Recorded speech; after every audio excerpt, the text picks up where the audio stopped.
கங்கை நானே அந்த தாமரையின் மலர்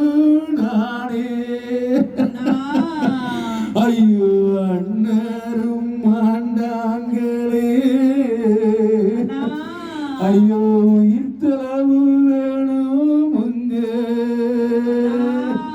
இந்த அண்ணன் தங்கை புலம்புகிறே நான் அண்ணனை இழந்துட்டனே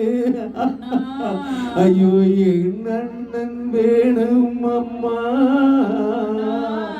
அந்த பெரிய காடி நல்லாலையே அப்படி அழுதுகிட்டு இருக்கப்ப அந்த பெரியாண்டியா அம்மனின் அருளை பெற்று படையல காட்டுக்கு சென்று எப்படி அங்க படையல எழுப்புறான்னு பாப்போமா. அந்த பெரிய காடி